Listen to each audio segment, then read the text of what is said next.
makasih banyak udah boleh diganggu nih. Yang lagi jauh di kampung sana. Jadi kali ini Danes Alfranda mau sharing tentang koleksi lontarnya. Selama ini di medsos kayak di Instagram dan Facebook kita sempat sharing yang tagarnya lontar DAV, dan sempat sharing juga beberapa posting gimana, kenapa kita melakukannya, dan dengan siapa kita melakukannya. Dan kali ini aku ngobrol sama Briguna yang memang partner yang kita ajak kerjasama untuk permasalahan lontar-melontar ini selama sudah hampir 2 tahun sekarang. Jadi Danes ini punya beberapa koleksi lontar yang dimiliki oleh foundernya Popo Danes, dan sama ini kita mengkonservasi, mempreservasi, karena yang kita dapetin itu memang udah lama. Jadi kan harus untuk dibaca tuh harus dibersihkan dulu. Nah, Briguna ini adalah lulusan sastra Bali, bener nggak? Taraku ya S1-nya sastra Bali di Udayana, terus habis itu S2-nya juga di Udayana, linguistik. Nah, terus sejak 2013 dia di Pusat Kajian Lontar Udayana. Lalu pada tahun 2018 diangkat sebagai tenaga pengajar ya. Jadi dia sekarang dosen muda yang beken banget di Udayana. Banyak fansnya katanya.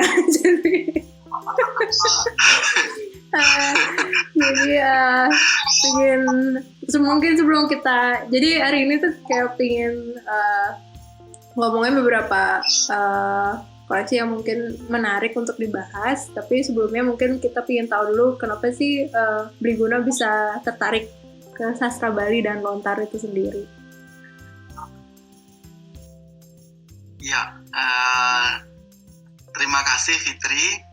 Sampai sejauh ini sudah hampir sekitar 2 tahun kita bersama-sama untuk merawat lontar-lontar yang dikoleksi oleh Danes Alfranda.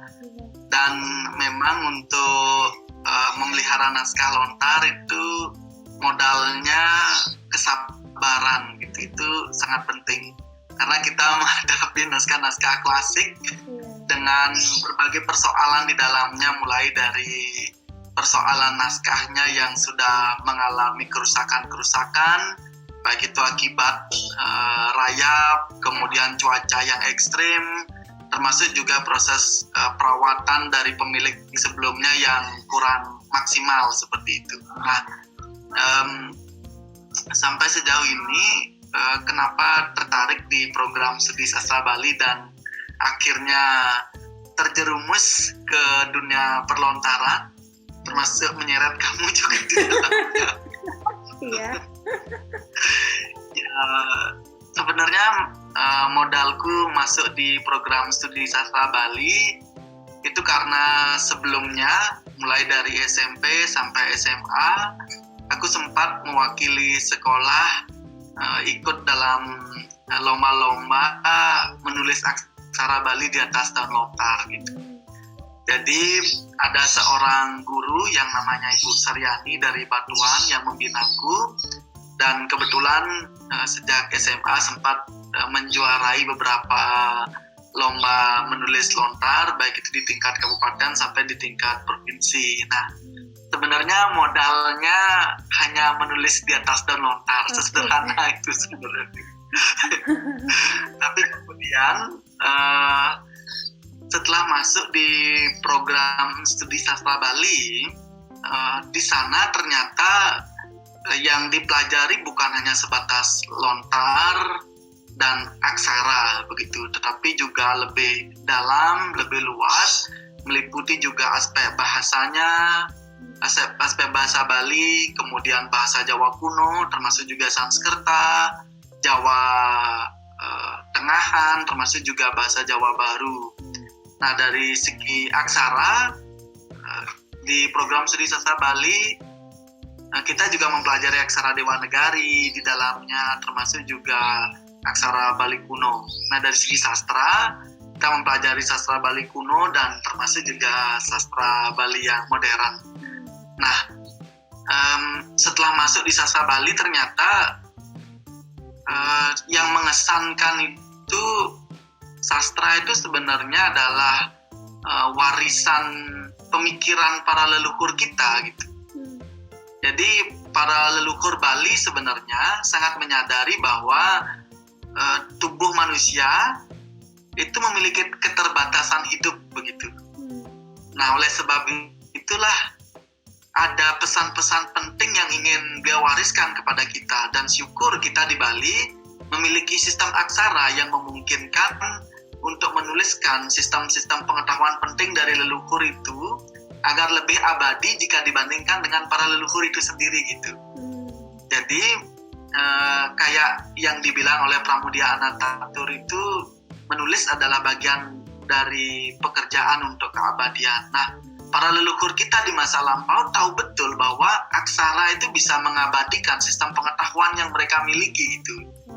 Nah, jadi meskipun kemudian pengarang Kekawin Ramayana yang dalam tradisi Bali diyakini Mpu Yogiswara, kemudian pengarang Kekawin Arjuna Wiwaha yaitu Mpu Kanwa sekitar abad ke-10, kemudian Mpu Sedah dan Mpu Panulo sekitar abad ke-11 yang mengarang Kekawin Bharatayuda sudah amor ring sangkan paran atau sudah kembali ke alam sunia, tetapi karya-karya mereka itu bisa kita baca untuk menghadapi berbagai persoalan zaman saat ini bahkan gitu.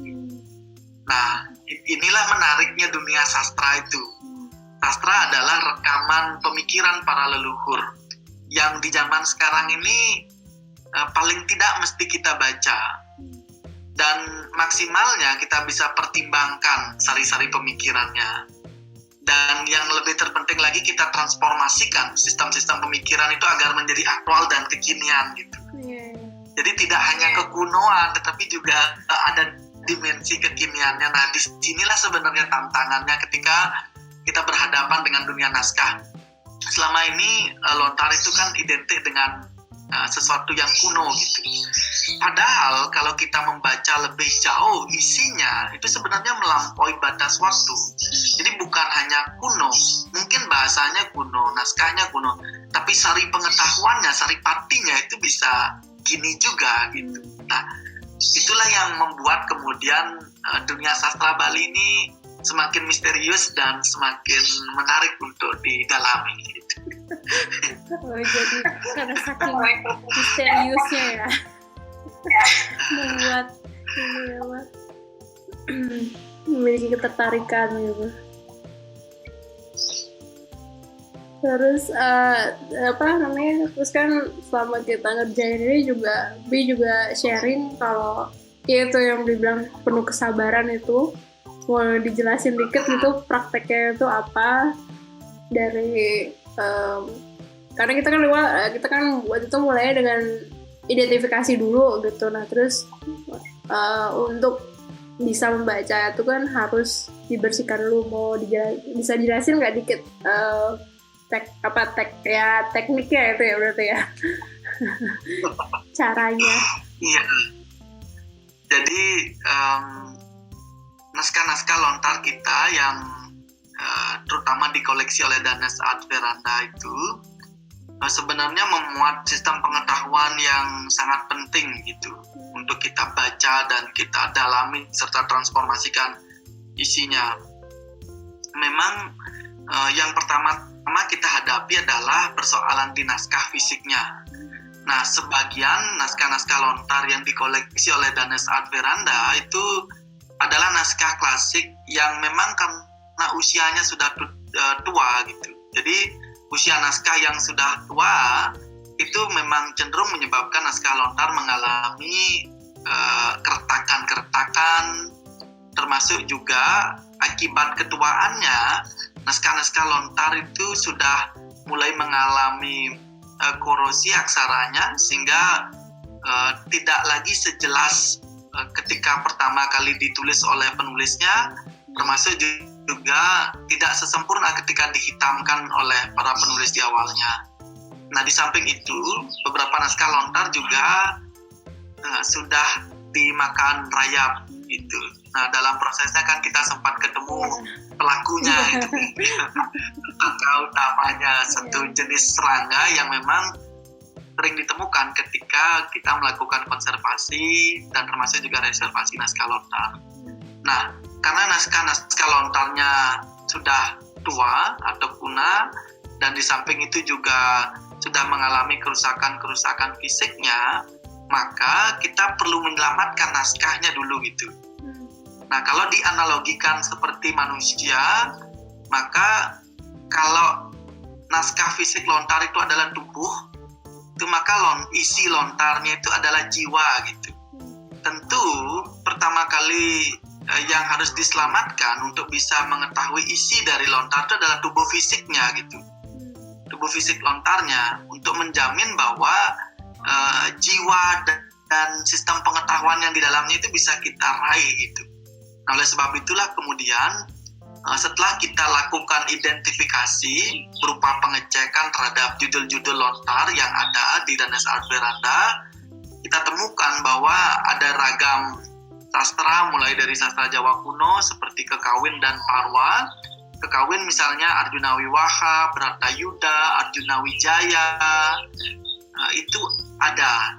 Nah, termasuk juga Parwa, ada jenis Korawasrama di dalamnya, termasuk juga karya sastra Kekidungan juga kita temukan, dan karya sastra jenis geguritan seperti geguritan Kawiswara juga kita temukan.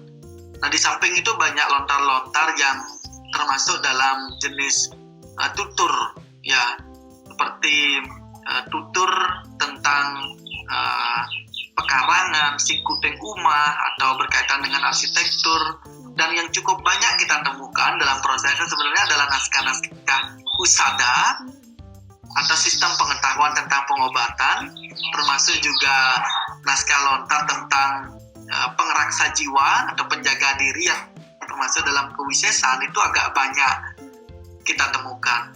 Nah, ini artinya naskah-naskah lontar ini memendam sistem pengetahuan yang penting untuk kita baca.